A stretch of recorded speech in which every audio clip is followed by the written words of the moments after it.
One, it's time to start the County Operations Committee for Tuesday, April 23rd.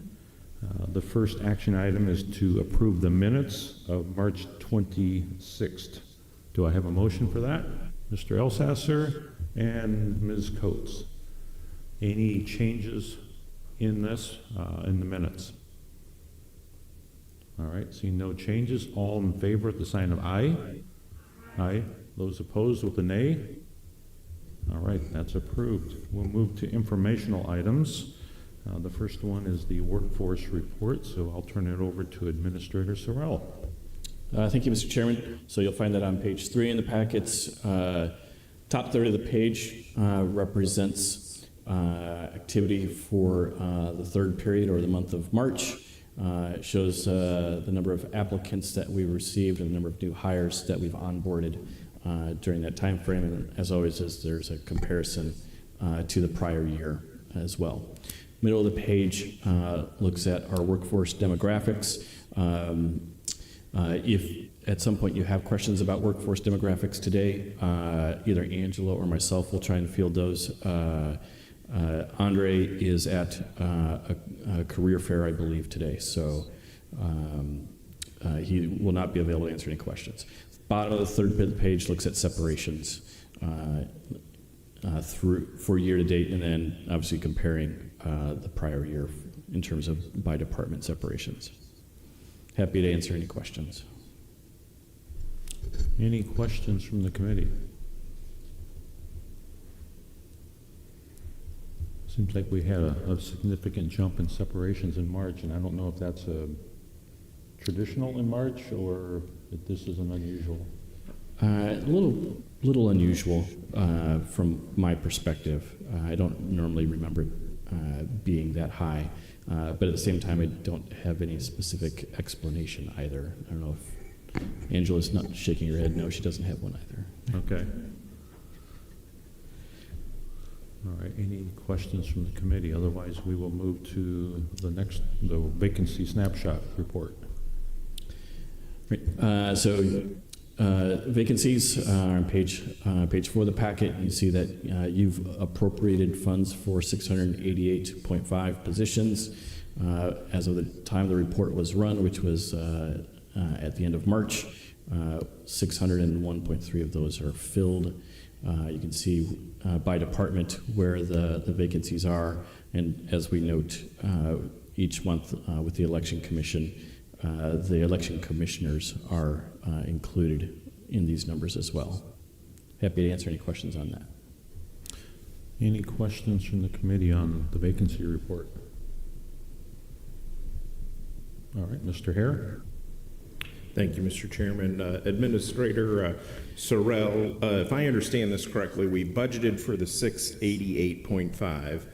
We don't fill them, so that money is left over. It dumps back into the general fund. Is that correct? So general fund departments, it will revert into the general fund reserves at the end of the fiscal year. For a non-general fund department, that could be the highway department, IT, the health department as examples, or even recycling and resource conservation, whatever fund those positions or that department is in from a financial standpoint, it will revert to the reserves of that particular fund. So the reserves go into the so the general fund reserves in the payroll arena, or it's after the year's up, then it's just a reserve. At year end, it's unrestricted reserves. Okay, thank you. All right, good question. Anyone else have any questions on the vacancy? Mr. Elsasser. Scott, did you say that a particular department puts the money back into their reserves or into their general working? So probably a good example, let's just use recycling and resource conservation. We budgeted for 2 positions this year in that department, and they're a special revenue fund, so they're not part of the general fund. We've committed at the staff level and have talked, I think, at both this committee and Mr. Renault's committee, that we're not going to post that position at this time. And let's assume for the sake of this discussion that we end up not posting that position at all this year. The dollars for both the wages and the employer's share of health insurance that were appropriated in the budget will revert back to the reserves of the Solid Waste Management Fund at the end of this fiscal year. And those are unrestricted reserves, so the board at a future point could make a decision, a policy decision to appropriate those for another purpose if they so desired. Does that, everybody follow that? So year on year, how much of an increase do we have in all these different reserves because we haven't hired near as many people? Well, one practice that I restored when I was appointed administrator was we went from only budgeting for about 98% full employment to actually being 100% employed 100% of the fiscal year. So we know from our turnover rates, which average roughly 10% across the entire organization on average. Some offices have no turnover, some offices have higher turnover, that we're going to probably expend somewhere between 95 and 97.5% of what you approve in the budget for personnel-related expenses. That's wages, that's overtime, that's the employer share of health insurance, that's FICA, Medicare, and IMRF, and any other personnel-related expenses that are contractually required from a collective bargaining agreement. At the end of the year, regardless of whatever's left unspent in a department's budget will revert to whichever fund that department is nested in. So county administration is in the general fund. Recycling and resource conservation is in the solid waste management fund. Health department is in the Board of Health fund, and so on and so forth. Okay. Any other questions from the committee? Mr. Phelan.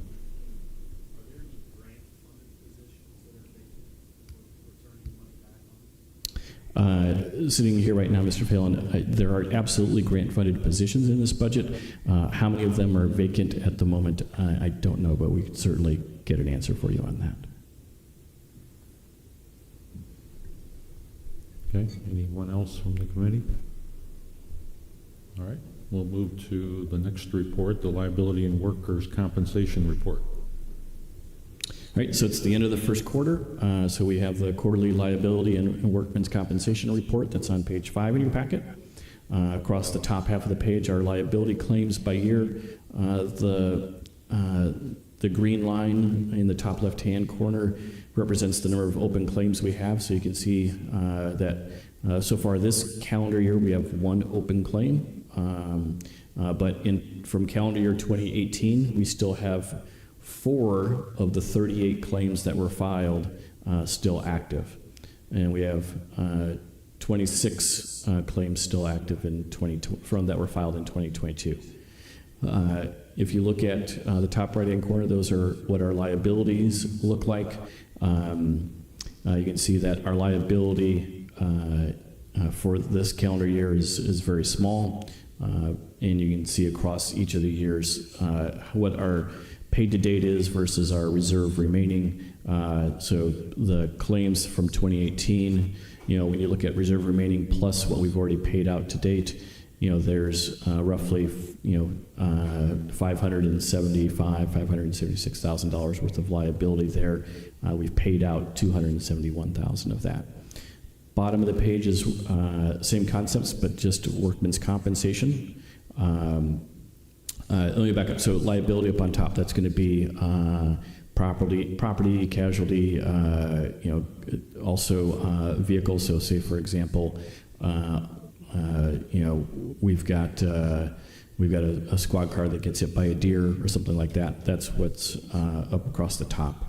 Across the bottom is workmen's compensation. You can see that in the first quarter we had 10 claims opened.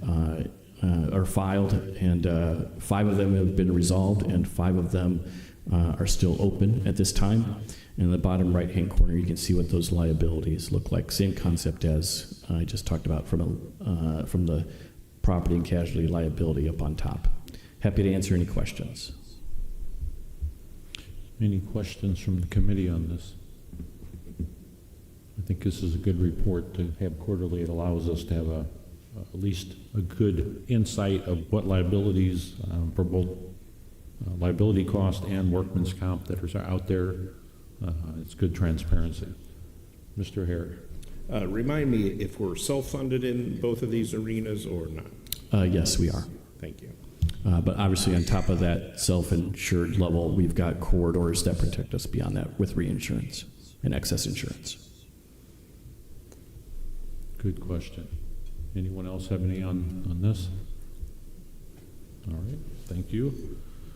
We will move to the strategic plan. So I'll pass it over to Administrator Sorrell. So as we talked about a couple months ago, at the end of each quarter, we'll bring forward a complete packet of each of the 19 strategic plan work items or goals in a report. The portion of the report that is the responsibility or the oversight of this committee starts on page 9 in your packet. There are a number of different goals that are fall under this committee. Some of them will have no activity because the intended start date is later in the year, or in 1 or 2 cases in calendar year 25, keeping in mind that those 19 work plan items were to be divided over a multi-year time frame. But you can see as you scroll through the packet where there has been activity, you'll see comments in the status column on the far right of the table. So just taking, for example, health insurance affordability plan, which is goal number 8 out of the 19 that's on page 10. You can see all the activity that the team, which is being led by Assistant County Administrator Musselman, has been doing in the first quarter. Just also by way of information, the bids and RFP responses for all of the health insurance related products, which include TPA, pharmacy benefit management, wellness, and then 2 options for the provider network, that being fully insured and self-insured, have all come back, and that review has started. We'll continue to work with the Health Insurance Advisory Committee in our analysis before we bring a recommendation forward for each one of those contracts to you. Also, you can see on some of the work that's been done related to goal number 9, which is the DEI plan.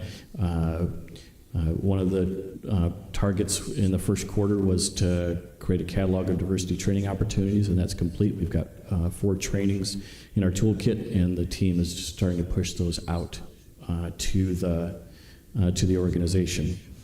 Also, just to point out under the DEI plan as well, in the top half of page 12, as it relates to minority and women-owned business procurement, so the money that we spend with minority and women-owned businesses. If you recall, the county auditor was responsible for maintaining our W-9 database. When finance assumed that role, they did an audit and found that there was quite a bit of incomplete information. So working with the DEI team, finance has created a project where they're going to be asking all of our active vendors to submit new W-9s with current information, especially if they have any designations as an MBE, a WBE, or a DBE, or a VBE. And so that project will work through the second quarter, and once we get that up and complete, then we'll have a good accounting of how much money we're spending on an annual basis with our minority vendors. So, Mr. Chairman, happy to answer any questions you and the committee as it relates to the strategic plan. Okay, well, thank you for presenting it. I guess ask the committee, Ms. Williams. Scott, are we doing any work to find out if we're missing contractors or folks that we're doing business with that are WBEs, et cetera, et cetera? So the goal of the W9 project will resolve that issue, because we found, I could probably count on one hand the number of W9s that we had in the database when finance took it over from the auditor, that actually articulated whether or not that vendor was an MBE or a WBE or a DBE. And we anecdotally believe that there's significantly more than that, but the data wasn't there. So we'll be able to definitively answer that question once the W9 project is complete and we get all those new W9s back from all those vendors, all of our vendors. That's good. Any other questions from the committee? Okay, thank you for that report. We'll move to, we had one resolution. The resolution will be moved to, make sure I'm on the right, yeah. It'll be moved from a resolution to an informational item this month, as the information necessary for this committee to make a good decision was insufficient. But I have asked Mr. Little if he would come up and present to the committee the details that was in that resolution. So this will be informational only, but Mr. Little, the floor is yours.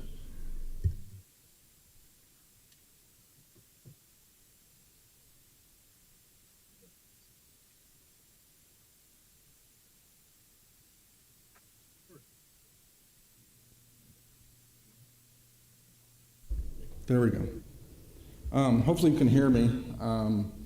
So in front of you today is the agenda brief we put together for the technology for the new HHS campus building. Originally, none of the IT technology was included in the construction budget, so it was always planned since the beginning that those dollars would come from the IT fund balance. So here's the breakdown on the funding we're looking for. The total equipment has a subtotal of $474,300 plus the contingency plus some miscellaneous and shipping for a total of $546,730. That's the total equipment budget for the building. There's also included as part of this is a change order for wiring, for some changes in wiring that was found after the bid was put out and after meetings with all of the users and managers within the building on actually the location of equipment. So that put a total at $583,782.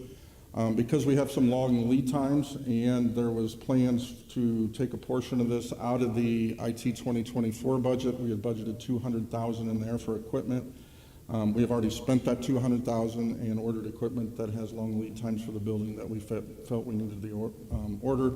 So that leaves us with a balance of $383,782.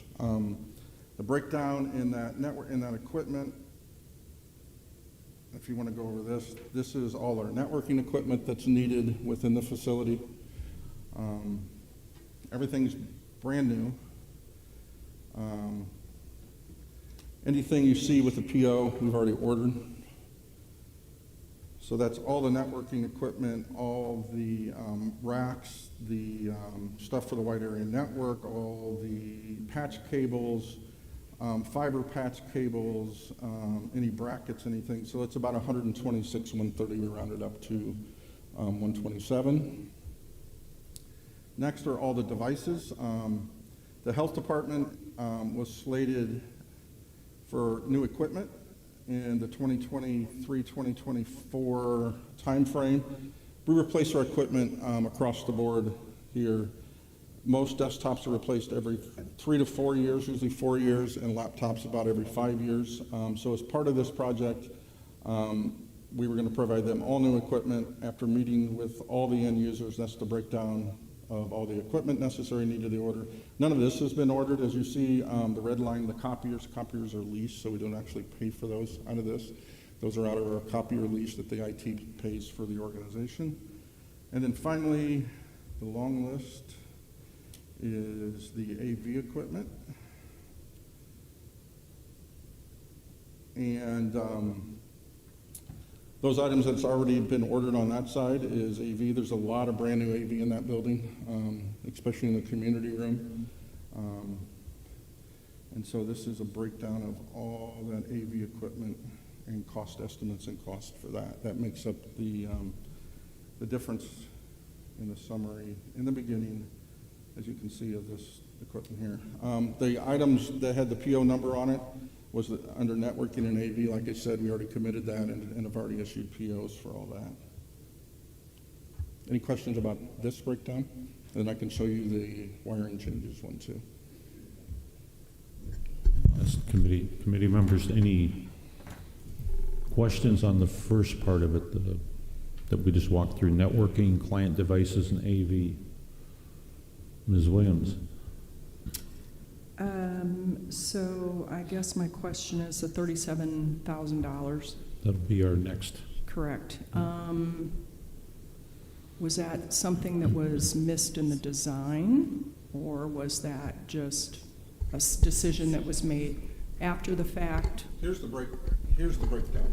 Okay. So while you're reading the breakdown, the answer to your question, Ms. Williams, is that the design subcontractor design consultant Farnsworth used to do the low voltage design originally came back with a design package that was in excess of $1 million, and Monica and I didn't even need to bother coming to the committee, to Mr. Renault's committee, and say that needed to be VE'd. We made an executive decision on the spot to have that VE'd, and this list of items are items that, in essence, that designer overcorrected and took out when they should not have taken out. And we realized that as Mark and the IT team got deeper into what their needs were going to be.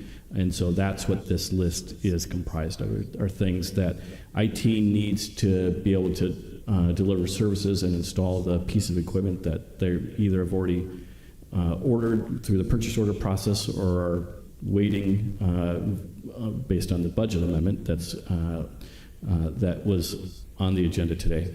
And then and from a constructability standpoint, the value of this change order is within the approval authority of Mr. Ruland and myself. We are perfectly accepting of this change order. What this process is doing is paying for it from a different perspective. We originally were going to have the project contingencies pay for this change order, but because it's IT related, we added it to the budget amendment for the IT and AV equipment that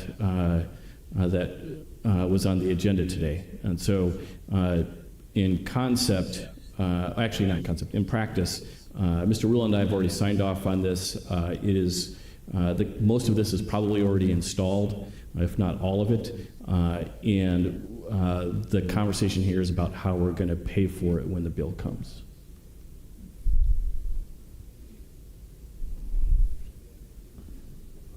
Ms. Williams? Two things. So I believe that we've had discussions with EMA about their laptops and how those are old. Is this included or not included? Or is that, Scott, do you have more information on that? Are those grant funded or? They're not in. The EMA department, the EMA laptops? laptops are not in this budget. Okay. If they have their existing devices to replace, it would be in there, Okay. but not in that additional to. This is just the equipment to go in specifically for the operation of the building. Okay, I think that's something that I'd like to hear maybe from EMA on how old those laptops are, because I believe they sit around and wait to be used. Also, I would recommend we have a special committee meeting on May 9th before the board meeting, just so we have a lot of time to look this over and digest it, but I'd like to see this get approved for the next county board meeting. Okay. Any other, Mr. Phelan?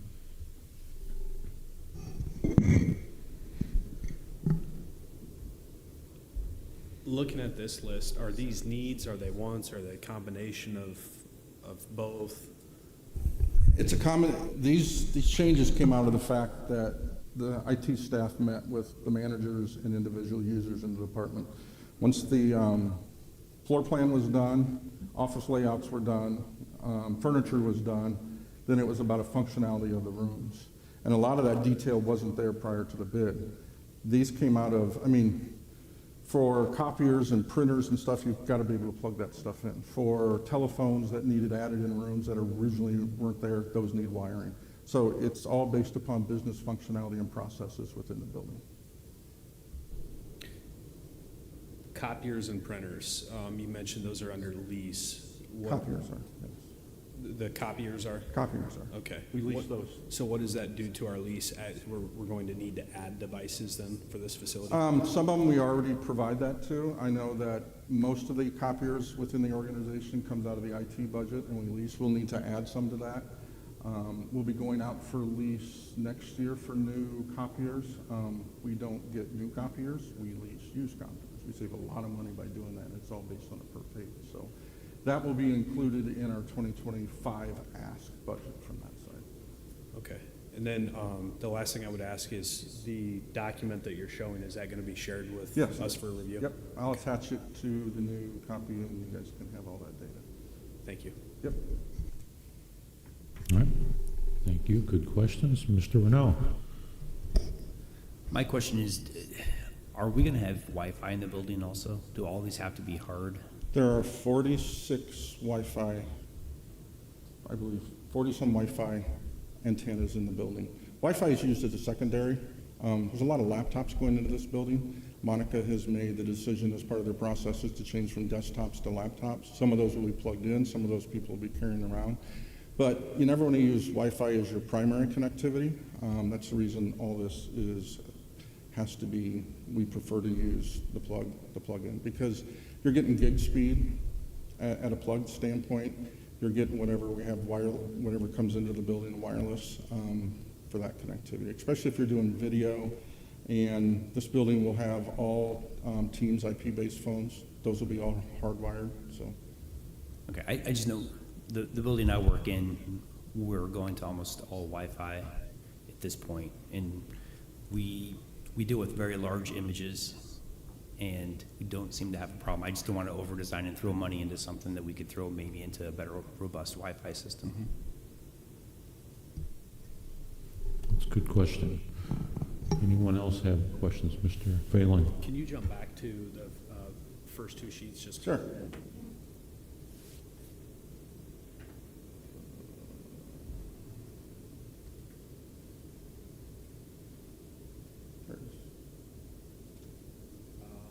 The one with the list of items, the next one. Which one do you want, the networking? Networking, if you could.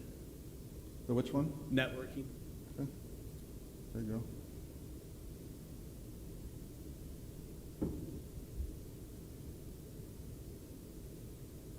Like I said, anything that's already has a PO number, and all of this stuff has already been committed, so bought.